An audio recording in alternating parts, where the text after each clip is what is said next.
बचपन से अच्छे संस्कार दिए हैं तो कोई कारण नहीं है कि हमारी संतान हमारी बात न सुने। और सोच बदलने के साथ जो युवा पीढ़ी आगे चल रही है, अगर आगे बढ़ना है, सफल होना है तो इनोवेशन करते रहना पड़ेगा। आपको अपनी नाव को दरिया में उतारना होगा, क्योंकि किनारे पर बैठकर दूसरों की सफलता को देखना या सुनना जीवन नहीं है। तुम्हारे ख्वाब में वो ताकत होनी चाहिए कि वो तुम्हारी हकीकत को बदल कर रखे।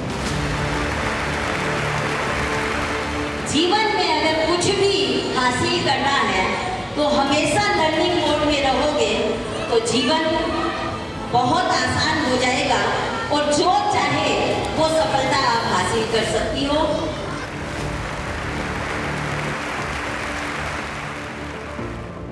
बेटियां, हम हमारी संस्कृति का संवहन करके भी हम अपने आप को स्ट्रॉन्ग बनाना है। हमारी संस्कृति में महिलाएं सदैव से स्ट्रॉन्ग थी, है और रहेगी। हम कहीं से भी कमजोर नहीं हैं, कहीं से भी अपने आप को कम मत आंकना। अपने आप में आत्मविश्वास रखें, क्योंकि जिस दिन आपने सोच लिया ना कि पता नहीं मैं कर पाऊंगा या नहीं कर पाऊंगा, समझ लीजिए आप नहीं कर पाओगे। पहले दिन से अपना गोल सेट करो और विश्वास रखो, अपने सबकॉन्शियस माइंड को स्टेबल करो। मैं कर सकता हूँ, मैं कर सकती हूँ और मैं करूँगा, मैं करूँगी। कहते हैं बच्चे सुनते नहीं है बात, क्या करना चाहिए? मैं कहती हूँ बच्चों को स्नेह का एहसास करवाइए।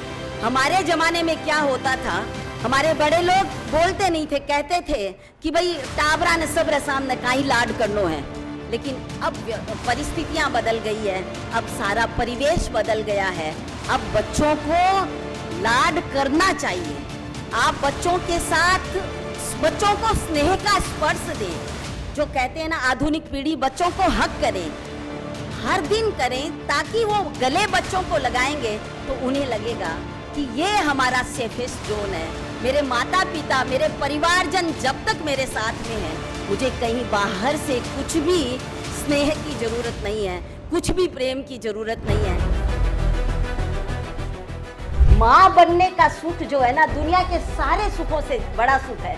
तो इस सुख को मत छोड़ना कि मेरा कैरियर खराब हो जाएगा, मेरा प्रोफेशन मैं कंसंट्रेट नहीं कर पाऊंगी, मैं मेरा बिजनेस नहीं देख पाऊंगी। It's a matter of few years. आप कभी भी ये बात मत सोचना कि सफलता का शॉर्टकट होता है। सफलता के लिए अपना 100% देना होता है और दिन रात देना होता है। आपका गोल आपके सामने होना चाहिए, फिर आप इधर उधर कहीं नहीं देखेंगे, दाएं बाएं कहीं नहीं देखना चाहिए। जीवन में सफल होना है ना, तो डाउट को निकाल दो अपने मन से। जिस दिन आपके मन में डाउट आ गया ना कि whether I will be able to do it और नॉट, ये वेदर आते ही समझ लीजिए आप फेल हो गए। अपना एकदम कन्विक्शन स्ट्रॉन्ग होना चाहिए कि yes I can do it and I will do it.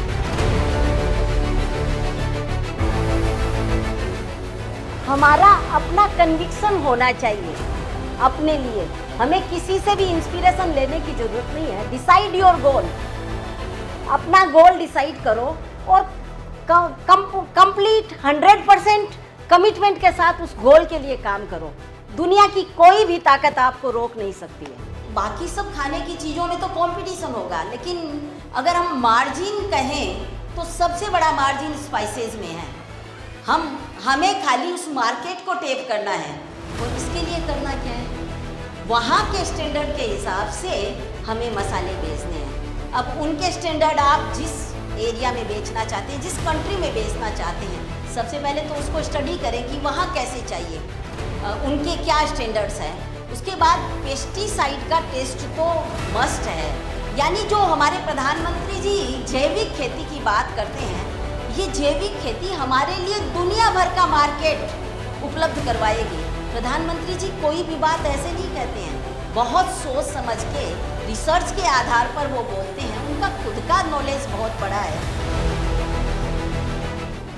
यहाँ जब बात चल रही थी शिक्षा की, तो मैं हमेशा कहती हूँ शिक्षा जीवन में विकास लाती है, जीवन का उत्थान करती है। जीवन में प्रकाश लाती है। और युवा बंधुओं बहनों से कहूंगी, जीवन में कभी भी अगर कोई मुश्किल हो जाए तो हिम्मत न हारना, मुश्किलें और बाधाएं का करना है खात्मा, तो हर वक्त कहते रहो धन्यवाद तेरा परमात्मा। भगवान कृष्ण ने गीता में कहा है कि दातव्यमिति यद्दानं दीयते नुपकारिणे देशे काले च पात्रे च तद्दानं सात्विकं स्मृतम्। यानी देश काल और पात्र को दिया गया दान सात्विक दान है, सहयोग जो है वो सात्विक है।